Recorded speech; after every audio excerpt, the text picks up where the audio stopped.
Joel and Damon here from Games, Brains and Head-Banging Life, gbhbl.com for short. And it's December, so we wanted to do a Christmas or holiday version of They Made What into a movie. But turns out that's really, really difficult. There just aren't any, really. Not themed around it. You know, you think, oh, maybe they did something with nights, right? Christmas nights or something like that.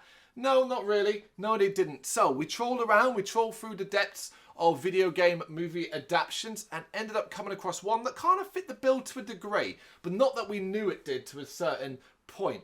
We decided to do this one based off the fact that it'd be a shorter, more holiday themed, and it was simpler, particularly after we've just come off the back of doing the entire Resident Evil series and Silent Hill and what we've got coming up in 2022. It was like, okay, let's go for a simple animated film. Animal Crossing the movie. Or Dobotsu no Mori, as it is known in Japan. It's a 2006 animated film directed by Joji Shimuri, and of course, based off the Animal Crossing video game series. And obviously you're saying it like we did. How the fuck do you make a movie out of that? How do you? I've got no idea how they did. They did, though. It was produced by Nintendo, OLM Inc. and VAP and distributed by Toho. The film opened in theatres in Japan on December 16th, 2006, where it went on to earn 1.7 billion yen, which counts to about $16 million at the box office. So did all right. The film retains the theme of the video games and centres on an 11-year-old girl named Ai, who moves into a village populated with animals where she works to make new friends and find her own dreams. Animal Crossing, exactly that. It was not released outside Japan. That is super, super important. And Nintendo of America has no plans for an English release as of today. So you might be wondering, well, how did you watch it? Do you both speak fluent Japanese? No, of course we don't. I'll get on to how we watch this and how you can watch it as well.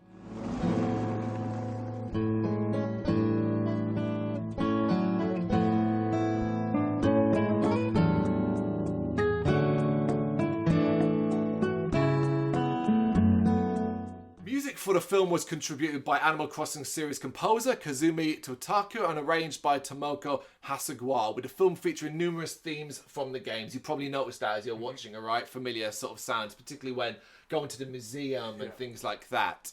An official soundtrack was released in Japan on December 13th, 2006 by VAP, containing 46 tracks from the movie along with 5 bonus songs from Animal Crossing Wild World. So, you can watch this film, of course, online, certain areas with subtitles. You can. However, there is a fan-dubbed version of this film out there. Just simply put into Google Animal Crossing, the movie, fan dub. And you'll find a company called Silhouetted Productions spent about a year with 70 different voice actors doing a fan-dub version of it. So you can watch this with English dubbing. Yeah. However, that's the version we decided to watch. It's split into 2 parts, to say, very easy to find. Give them a lot of credit as well. I want to give them a shout out here for doing what was a very good job, voice-wise. Definitely. Yeah, there's only a couple that I didn't particularly care for, but to be honest, I didn't really think it was anything but how it was supposed to sound. Yeah, definitely, Yeah. That was definitely impressive work, because I tell you what, it must have took a lot of effort to do it. Well, it said it'd take about a year. So it's very, very impressive because there is quite a lot of voices. There's a lot of characters, a lot of pointless characters as well. So we are going to talk it through, even though this film doesn't really have a plot. It's more different situations. I suppose it centres around Ai, and I guess it's about her finding her cherry pie. Yeah. We'll explain what that means as we go along. Yeah. So she's moving to a new town, and we see her talking to a cab driver in the pouring rain. They go for a tunnel and emerge in a sunny valley where you can see Animal Village below. Before we go any further, animation. What did you think of it? I quite liked it, Yeah, same. Yeah, I mean, I thought it was actually very well done. The colours were nice. I thought it was actually quite a beautiful, like, I don't know, graphics and everything. Yeah, it kind of takes its prompts from manga. Yeah. Manga, but at times use other visual effects to create a different environment. It can look nice and pretty.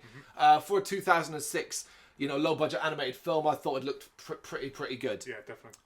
We then get the title card, Animal Crossing, the movie, and we see them arriving in town, and Ai runs out excitedly announcing herself to no one. Apparently nobody's in the town square, which makes sense if we play the game. They're all wandering around doing stupid shit elsewhere.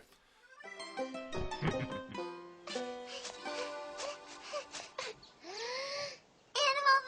Village!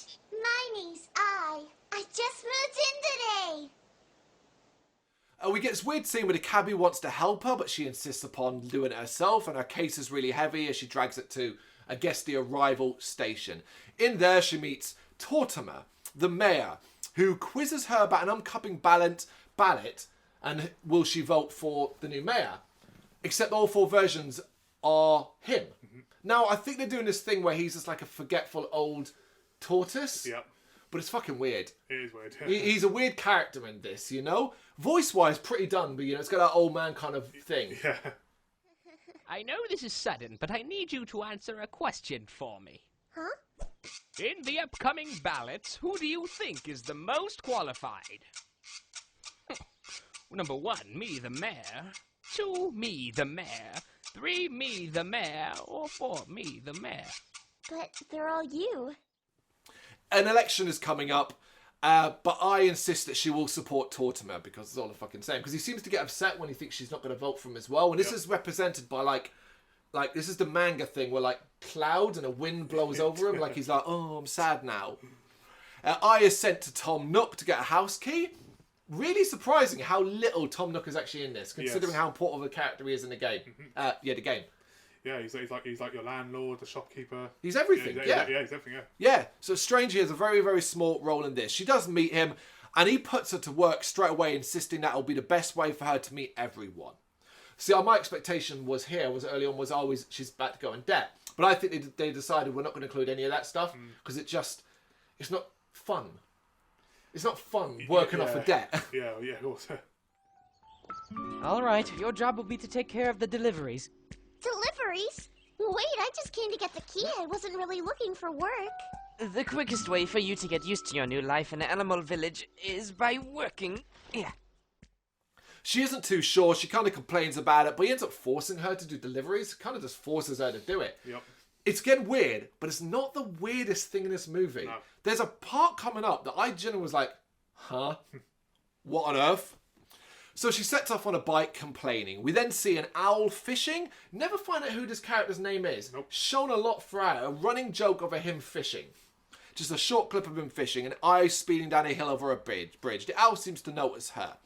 I then stops at a house and knocks for Rosie. And she meets Rosie, who's super energetic cat. Quite hyperactive. Don't mind this character. Rosie is in love with the dress that I delivers, and as I tries to deduce her, she can't get a word in. Rosie asks loads of questions, acts like a bit of a lunatic about why I come. Starts demanding, you came for this reason, you're running away, stuff like that. She makes a lot of presumptions about why I is here. I then goes to meet Alfonso, who is an alligator, and also might be insane. He ordered 500 pies and is very excited. This is supposed to come across cute and all that. Yeah. But he kind of just left going, huh? Yeah. You know? Then we see someone dressed as a ninja running past, trying to catch a butterfly, and Alfonso then chases after him, and they go running off into the woods. It is not much plot to this. As we said, it's not much of a plot. This is how it's gonna be. You are silent boy! Who was that? Wait up! Wait for me! A ninja? Where did he... What do I do with this now? I is left with the pies, wonders what to do, so takes them inside. And after that, she meets Whitney, a wolf who is relaxing by a waterfall. These parts are equally my favourite parts of the movie and the fucking weirdest parts of the movie. They talk about why I arrived here, her job, and being a real lady. I was like, what? Yep. That's weird. Whitney tells her to visit her if she wants to learn to be a real lady, and then winks. And I was like, all right, I know it's my head, and I know I'm being weird, but part of it is the dub, is Whitney has a very smooth, sensual voice. And I was like, and the way I, as well as a character, is like, oh, looking at Whitney, I was like, this is super sexual, man. Yeah, it's a typical manga program, isn't it? Really, you know? It's hard to know because yeah. we're getting the dub of it. Exactly. Yeah, that's it. Yeah. But it is a little bit like, what the fuck? This is weird. We're talking about real lady, and it's that part which is like, you can come to me to learn to be a real lady, Yes. and then winks, and I'm like, is Whitney coming on to us? Oh yeah. You know? Very, very strange. Just a bit. But and again, it continues that with I being quite taken back. And as she walks away, she's like, that lady's really beautiful. I'm like, holy shit. Like, she's taken with her. Like, amazing. Whenever you need it, come pay me a visit. I'll teach you to be a real lady.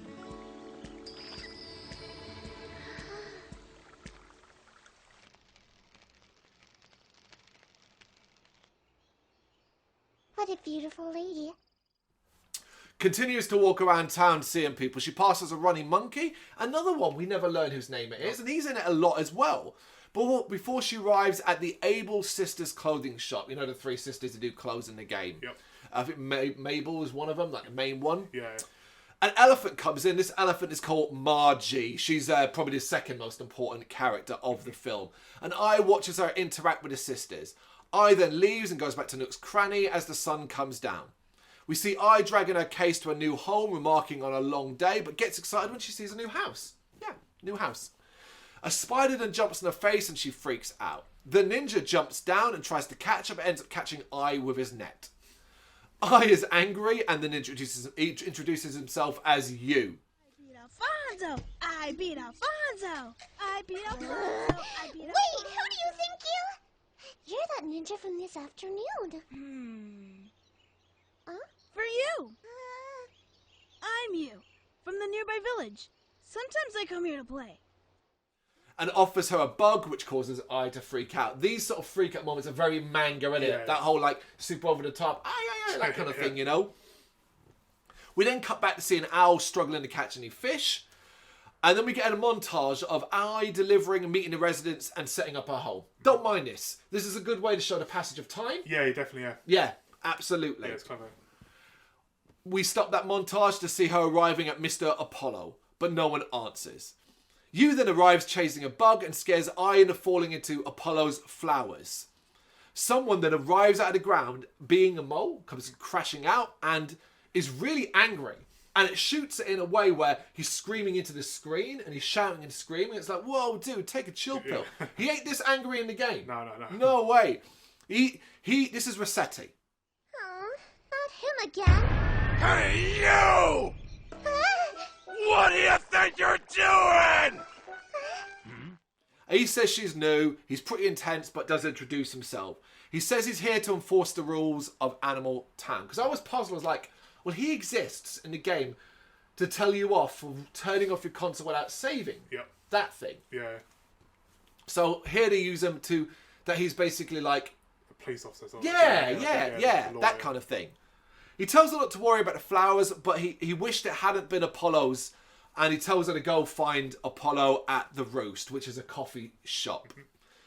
I then arrives at the museum. She apparently takes a detour to the museum. I feel like parts of this are where things are lost in translation. Yeah, definitely. Because, like, why did she go there, not to the Roost? It looks deserted and she gets scared when she sees dinosaurs. Blathers and her sister Celeste hear her scream and find her shivering in the dark. They turn the lights on and I sees the skeletons of dinosaurs and as impressed. It's very much the museum. This is where you get that music, you feel it. It's really nice. Flappers then starts to talk and give her loads of information about the T-Rex. While he talks, Celeste introduces herself and leads I to the Roost coffee shop. I do like this part because while they're talking, you can still hear Blathers muttering around in the background about it. Yeah. I think that's quite good to do in a dub. It wouldn't have been easy. And it probably didn't have to, if you think about it. If Blathers had just not been talking, would we even know? No. Miss I just moved into the village. I have a delivery for Mr. Apollo, and I heard he likes to visit the Roost coffee shop. Is that right? Well then, let me show you the way. Please, follow me. I sees an empty dinosaur stand on the way to the coffee shop, though, and Blathers begins to go more in depth about this, but Celeste takes her away. This is important because of what will be found later in the film. At the coffee shop, I thinks two animals are Apollo, but they laugh that she mistook them for him. They say he used to be friendly up to the point where he tried to take off from the village. And again, I'm like, what the fuck are you on about? Like, this makes no sense. No, it doesn't matter. What do you mean take off? If he wants to leave, can he not leave? Exactly. Are we in Silent Hill? Is that it? Once you're there, you're not leaving? You're trapped here. Mr. Apollo arrives and orders a coffee. He's drinking a coffee and is angry about the mess in his garden. I gives him his delivery and admits that she was the one who made a mess and she's sorry. He just sort of humps and walks away. He's a bit moody, that's about it. Later, I is struggling to deliver some heavy statues and runs into Marge and they talk. I is distracted by cherries on a tree and they talk about making a pie. So get used to hearing cherries and pies for the next little bit. They have a conversation about eating a pie, dieting, and eating it in slices and how they can't control themselves around it. Now this ends up being used as an analogy about your dreams because they talk about their talents and how you should choose them regularly. So the analogy is this basis, which is you want your cherry pie, but you can't eat it all. You know you should do it in slices. So basically, take your time and you'll achieve your dreams. And then you'll be able to eat the whole pie. Find your cherry pie is the whole thing. I didn't mind it once I got made sense of it. Yeah, it's still weird. yes, it's still weird. She then knocks some cherries off the tree. They eat them and enjoy them. And they seem to be becoming friends. That night, we hear I writing a letter to her mother. Delicious! I love cherries. I do too. My name's I, like A-E-I-O-U. I'm Margie. Like Margie. We then get more of a montage as she flashes back to hanging out with Marge, where they planted a cherry tree and talked about Marge's dream of being an international designer. She ends a letter asking her mother to send some cherry pie recipes. Sure, why not? She then goes for a walk on the beach and finds a message in a bottle. Inside it talks about going to a specific place at a specific time to see a miracle. So here's some plot. Here's something that's going to tie into the end of the film. Yep. Yes. She then thinks she sees a UFO. The next day, the animals are all relaxing at the beach and in the water. I then sees Whitney walk by and is stunned by her beauty. She even says it like, oh my God, she's so beautiful. I'm like, what is this film? Weird. What is this thing about freaking Whitney?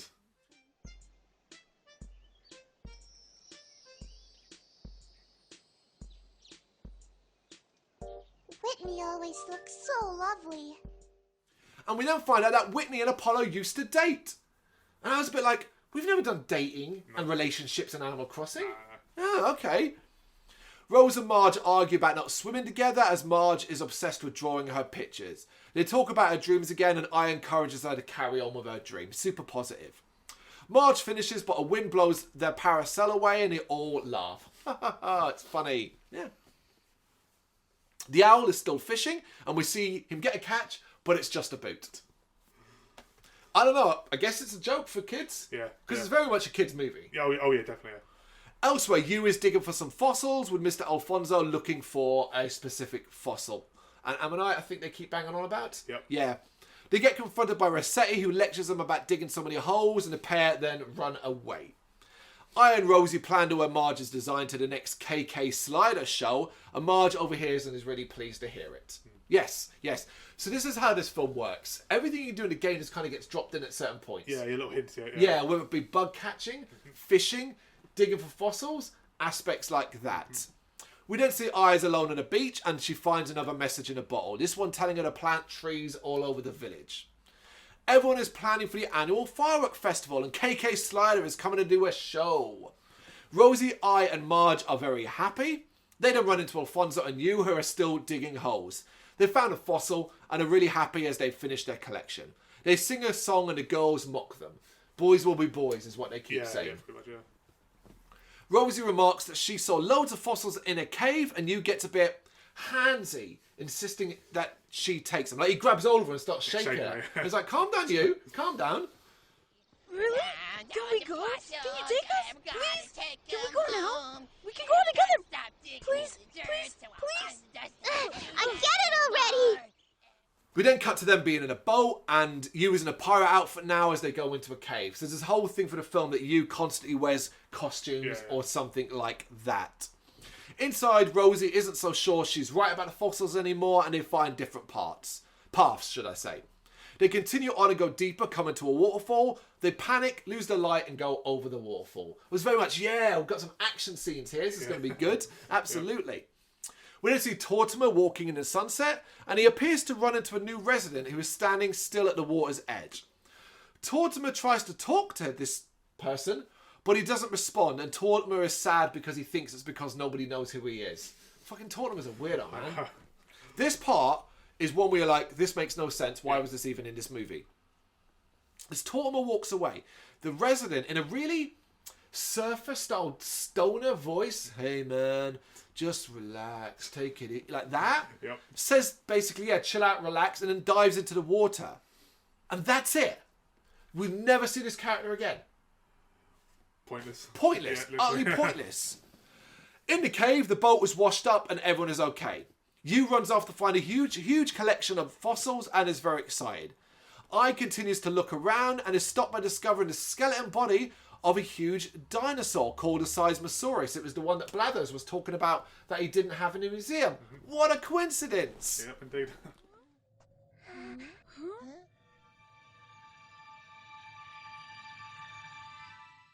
Yu wants to get it, but the rocks begin to crumble and the cave begins to collapse. The group run away, finding an exit as the cave caves in, basically.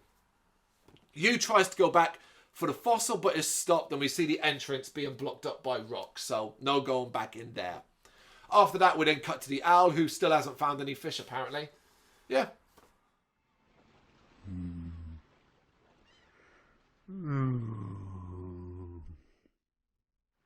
Later, everyone is gathered for the KK Slider show. The girls are wearing Marge's clothes. She designed some new stuff around the fossil. It seems to have inspired her. Then KK Slider arrives for his show. Look, I don't like the voice in this. I think it's very, very silly. He also has this weird surfer relaxed thing going on. Yeah. Look like I say, sounds like he's on drugs. Proper. That's it. Yeah, proper. That's it. Yeah. He asks if anyone has any requests, and Marge asks them to play a specific track, which is from the game. Which we then get in full, basically. We're including like the music from how it's done in the game, where that noise in the background. I watch as Marge and replays her dreams in her head, seemingly realising something. KK Slider finishes and everyone applauds and the fireworks start. Once you have the image in your head, it doesn't matter what it is. All that's left to do is just to run with it. Becoming a designer is my dream.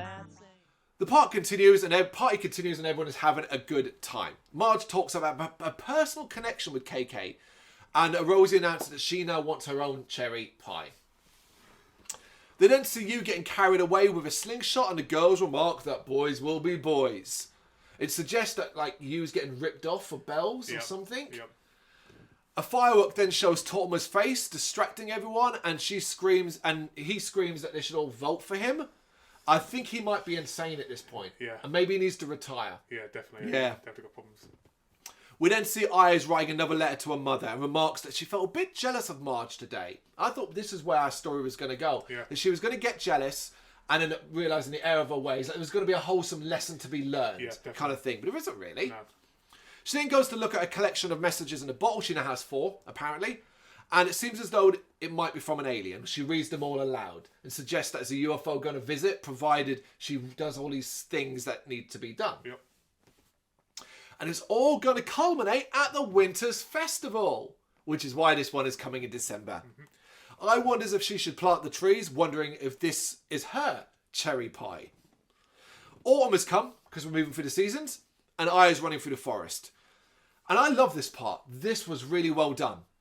As she's running through the forest, she seems upset, and I just didn't really understand what was going on. We get a quick flashback as we see that Rosie came to her home, confronting her as to why I didn't come to Marge's farewell party. She's leaving to the city to follow her dream of being a designer. I didn't even know she was leaving. Yep. So is now running and desperately trying to find her. But she gets to the edge of town and sees that she's already gone. And I was like, oh, wow. My initial thinking was like, well, that's a dickish thing to do on Marge's part. Yeah. Yeah, you do. But I think they explain that in a letter a little bit further along. That's good enough. Yeah, definitely, yeah.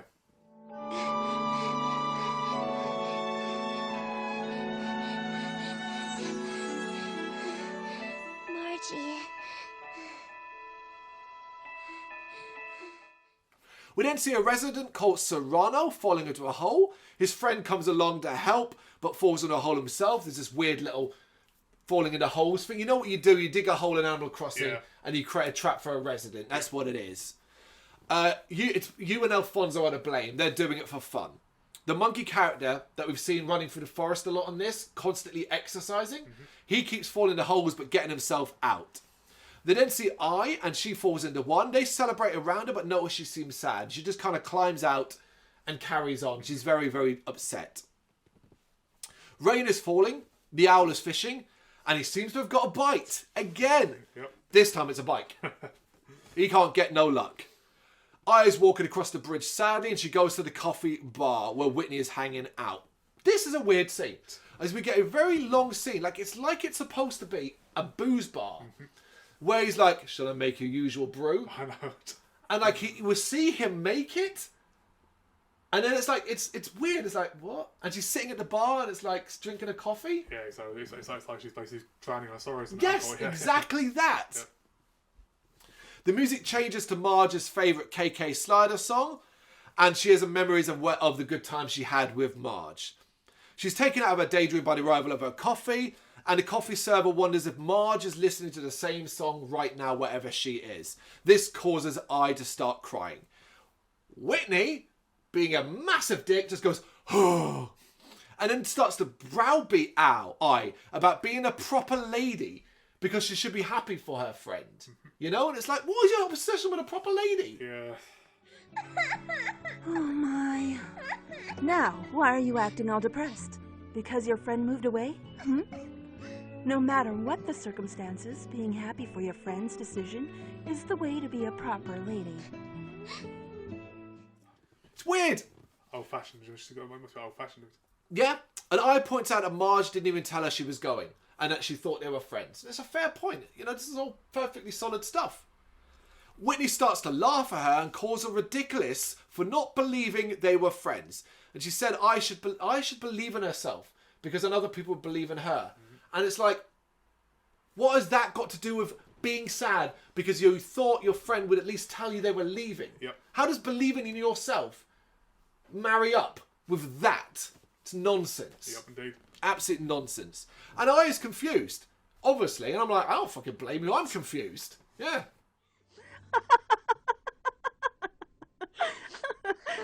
Oh, you silly girl. You're more ridiculous than you look.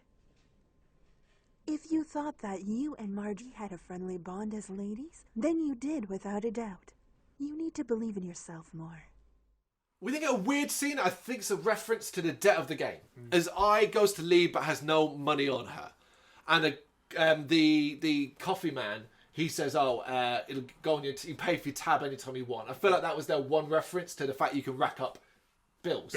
Yeah. Whitney then talks... I forgot about this bit. Sorry, I got my head in the hands of just like, what the fuck? Whitney then talks about a bond between women. As we see I beginning to cheer up. So Whitney's like, bonds between women can't be broken. Time can go by and it's all the same and all out. I reckon there's a lot of women out there who have got old women friends who can tell you that bond can be broken. Because then she goes on to say, the bond between a man and a woman can be broken and it can be changed and it will never be the same again. And I'm like, does Whitney hate men? Yeah. I'm starting to think this now, you know? Like, did she get, it was her relationship with Apollo really bad and it's just made her hate dudes now? Yep. Because it's really, really random again. Might explain why maybe she killed her husband or something, and that's why I was finding a boot and a bike. Yeah, that's it. Next to the body. Aya's walking on the beach and runs into a walrus who says he is starving to death. And he literally does act like he's starving to death. But he perks when Aya offers to take him home to eat. At our home, we find that this is Wendell, and Aya is feeding him. He starts to choke, and Aya gives him some water. He's grateful, and Aya then looks at him lovingly. He says he gets depressed when he's hungry, and vice versa, and then offers her some of the food before carrying on stuffing his face. This is such a fucking another filler. Yeah. What's the point? A knock on the door gets her attention, and she gets a letter from Marge. And we see that Wendell has now left via the balcony door, just gone. And he's not in this film again. Nope. You're like, why? It doesn't tie into any part of it. There's a lot in this film where they did this. It's like a time waster. Yeah, just to fill it up because it's about 80 minutes long. Yeah. It's about 80 minutes long. I opens the letter and it's from Marge. Marge explains why she didn't tell her she was going. Basically, she couldn't deal with the pain of leaving her friend and figured it would be better just to go, and that I would understand. It's flimsy, but I understand it. That is a bullshit excuse. Come on. What a bullshit excuse. Come on. I didn't want to say sorry, so I just bollocks. I just packed up in the middle of the night and said fuck yeah. What a bullshit excuse, man. And I'm gonna do it to my next girlfriend. You know, I couldn't break up to you face to face. I thought I'd text you instead. That happens all the time anyway. I know, but that's basically what it's saying in those sort of terms. I think considering the context of this movie, I'm okay with it. We've got different views, and that's fine. My dearest friend, I'm so sorry. I is emotional, but also finds a picture that says it's her time to eat her own cherry pie. Yes, cherry pies, man. I is determined to find out what it is. She screams it to the sky as Rosie comes along. Rosie's arrived to apologise for having a go at I earlier on, and I was like, wait, when did that happen? Exactly. There was a scene at the firework part, but this never happened. I tells about the letter. I then sees a shooting star, and they run off to see loads of them falling from the sky. It's a meteor storm. They watch in quiet happiness, and I reflects on Marge's happiness as she writes a letter to her mother. Winter has arrived, and it's snowing in the village. We're in the last portion of the movie. I arrives in town and sees Rosie putting up decorations. This also visually is the best looking parts of the movie. Because I mean, the animation is brilliant with the snow and all that. Yeah.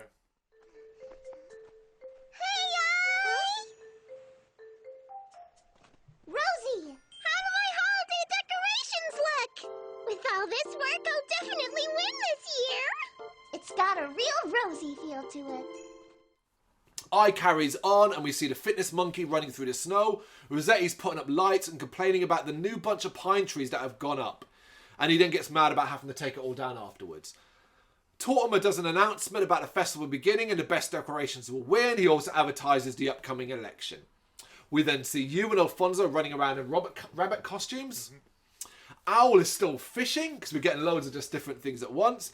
And this time, he pulls up like a massive stone statue, a Maori-style head out of it. Like the whole thing rises up. And his final line of the movie is that he's just too old for this. Yep. So I was like, okay, that's that bit done.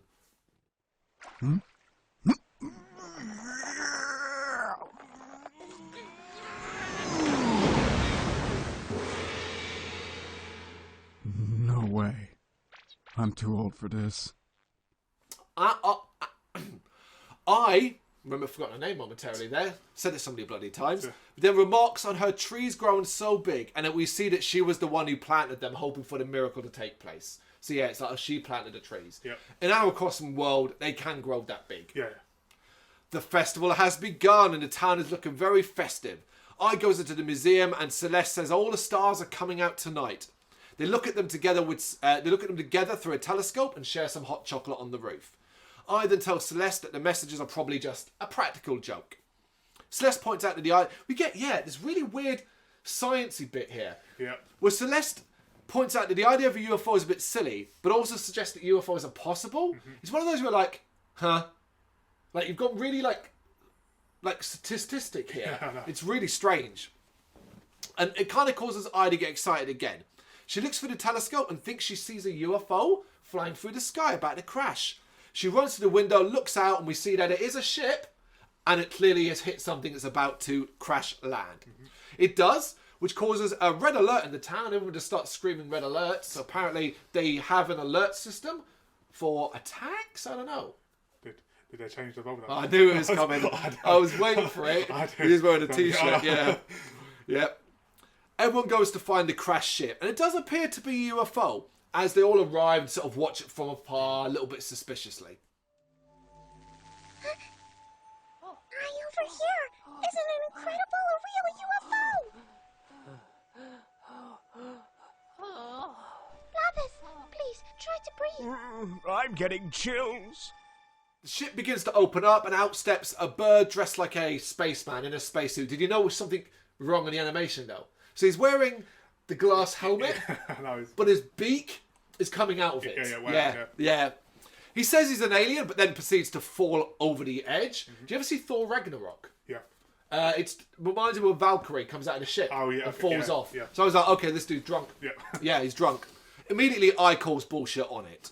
He asks him to help him find 5 parts of his spaceship, but then messes up when he mentions insurance, so it's quite clear this isn't an alien. Yeah, it's fake, yeah. But he begins to cry. While everyone is suspicious, they want to help him, so agree to go look for his parts. So basically, this is the fetch quest part of the game. Yep. Are you an alien? Huh? Oh, yes! Hello, Earth, and hello, Earthlings. Pleased to make your acquaintance. You're a big liar. Oh, ouch, ouch. Actually, something bumped into me above. Space folk, I have a small request. Can you please help me look for my spaceship parts so I can get out of here? Spaceship parts? They all go off to find different parts, but you thinks he knows where one part is, so I and Rosie follow him back to the cave. They can't move the rock at the entrance, but then suddenly it moves, as someone strong has come to help. It's Marge! She's returned to enjoy the festival. I cheered. I went, yes! Fucking Marge is back! Yep. I was really into it. Everyone is obviously really happy to see her, and they go inside the cave. The cold weather has frozen the water, and you can see the part they need is on top of the dinosaur fossil, right at the very top. He begins to climb and notes that the ice has helped solidify the rocks, allowing him to climb up. He almost falls at a certain point, but continuing his way up. This part is really long. We get this weird tension-based music as he's climbing up this, as if there's any chance he's going to fall and die. You know, he's going to fall and just snap his neck. Yep. You know, yeah, okay. He eventually reaches the piece, but loses his grip and does fall. He ends up landing on Alfonso and they fall through the ice. I and Marge are able to grab the part by sliding on the ice. So we then see Alfonso apparently drowning, but he is pulled out by you and they get out of the water. I was like, oh, so they're not going to die of hypothermia then. I remarks that's the first time she's seen him use real face because he's lost his mask here. Yeah, so that's a nice little scene. Yeah. And I admit, at this point, a stupid thing entered my head. Like, not a stupid thing, but like, I was into it. I was into this. I was like, yeah, I'm into these characters. I like, when she said about use face, I was like, yeah, cool. I've seen use face. Yep. It actually mattered to me. And I was like, okay, I've got to know these characters. And I'm here. He's one of the main characters. Yeah, and I'm buying into these characters now. What is it? I think this is the first time we've seen your real face. Back at the spaceship, all the parts have been found. But there's one extra part. The part they found in the cave is the same as another part someone else found. And then things get weird. Really weird. As the sky lights up and we see a load of UFO ships arriving. It's the miracle of the Winter Festival. And the part I found in the cave is a living being that has actually been hurt. Apparently the fake alien bumped into it in the sky, which is why he crashed, and this thing fell and crashed into the cave. Mm-hmm. The UFOs above send out a beam and take back the hurt one while I stand in it. And I love, this is one of the best visual moments. Inside this beam, it's like you can see the galaxies. Yeah. It's really nice looking. It is, yeah, definitely.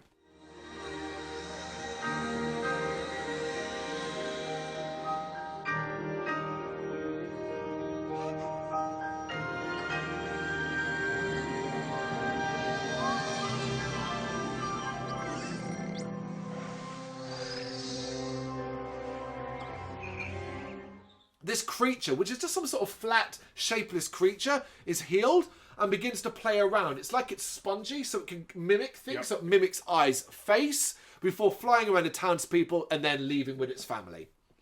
Ai thanks you for his help and then says, boys will be boys, that old thing again. That's said about 5 or 6 times throughout it. Mm-hmm. All the UFOs leave, but not before drawing Ai's face in the stars in the sky. It's a brand new constellation in the sky. It's kind of cool. You know you're at the end of the movie. It's like, that's nice. Yeah, cute. Apollo arrives and says it was impressive. I asks him if he's still upset about the roses, and he says she shouldn't be worried about it, and then smiles, and everybody's like, oh, Apollo's happy now, and everybody smiles. Well, you're damn right, because if it's like winter, that happened like a year ago.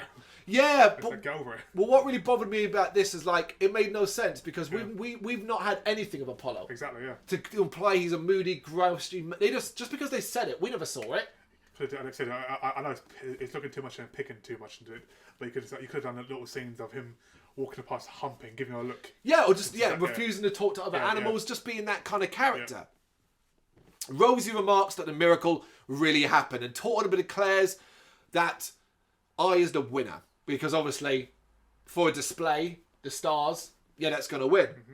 She's given a trophy and everybody celebrates. It's time to tally the votes for the election. This was funny though. This was the one part I laughed at. And it looks like everyone forgot because they're like, did you vote? Did you vote? Nope. Tortimer turned the box upside down and one vote flutters out. He reads it and it's obviously the person voted for Tortimer. So he's re-elected. Turns out, who voted for Tortimer? Tortimer did himself. So there you go. The most fixed fucking election ever. Typical. He distracted them all so they wouldn't vote and then voted himself in. One vote for Tortimer. Any others? No? None? None it is. Well then, Tortimer will continue on in his role as respected mayor of Animal Village. I wonder who actually cast the winning vote. It was me, of course. Mayor. The fake alien then flies off, and we hear from him for the most baffling ending ever, that he was the one who sent the bottles and set everything up. Also, he could create a landing pad that would look really cool for his arrival. That's it. Why? What? Who are you? What was the point exactly? Here's what I don't understand. Why the fuck did you, when he first came out, did you not think that was Apollo? Yeah. I thought it was Apollo. Yeah. And I thought this was going to be the thing, that Apollo was an old eagle who couldn't fly anymore. So he was trying to find a way to fly. And this had all been his plan. And that's why he was moody all the time, because he was old and he couldn't fly. So he created a spaceship to fly. And that's what this all was. Wouldn't that make a lot more sense? Would have been, actually. Yeah. Because then he could be happy at the end because he flew. Yeah, it would have been, yeah. Ugh, stupid. The last part of the movie is I writing one last letter to her mother, remarking that she now feels like a real resident of Animal Town.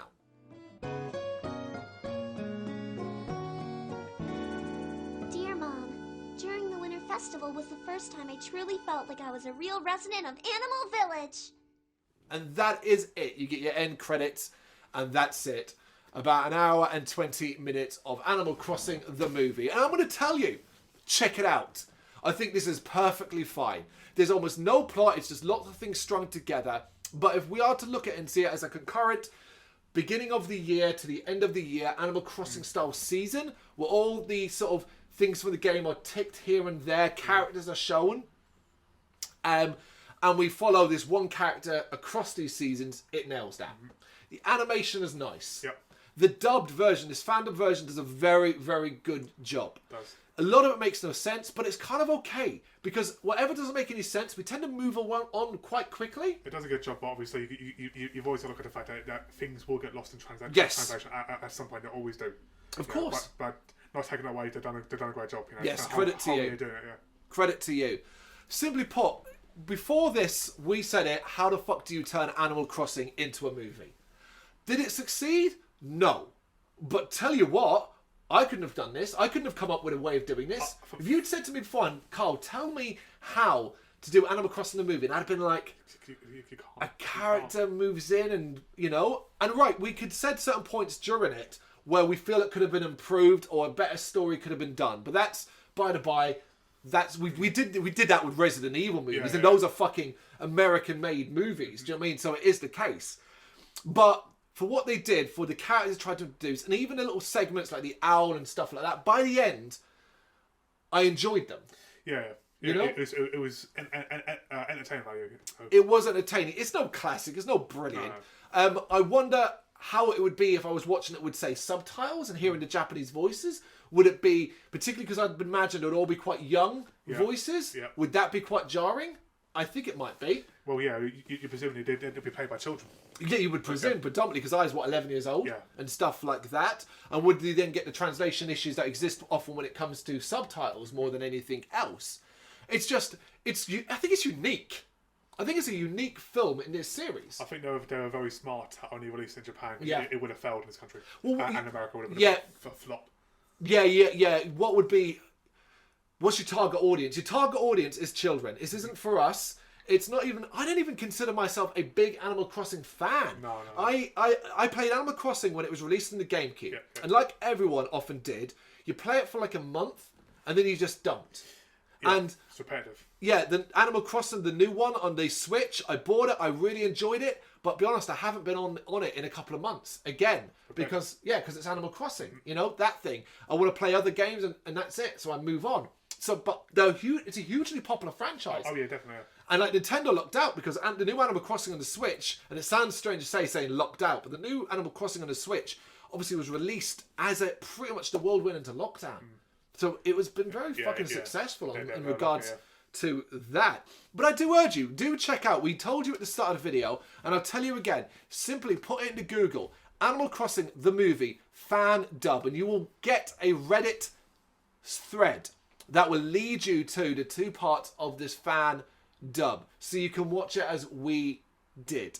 It looks great, it sounds great, the music, like I said, predominantly uses Animal Crossing themes. All of that is really satisfying. Just don't expect a coherent, smart, well-told story. Yeah, I mean, don't expect to be watching some person digging up fossils for an hour and then try to paying off debts and then going to a museum and putting fossils in your collection or catch them, because that's not the film you're going to get. No. You're going to get just a basic skipping through of scenes of different seasons. And Here's the thing, though. I enjoyed this more than I did some of the fucking Resident Evil ones we've done. Yeah, I agree with that too. Yeah. Have you already seen it? Let us know in the comments. Thank you very much for watching. You can check us out on gbhbl.com as well as on Facebook, Instagram, Twitter and Tumblr. Go to Patreon to help us out over there. That's patreon.com/gbhbl, as well as Big Cartel, where you can find some of our merchandise. We have a podcast running on SoundCloud and Apple Podcasts. And of course, if you like this video, do us a favour, hit the subscribe button and help the channel grow. Games, horror and heavy metal. What else is life for?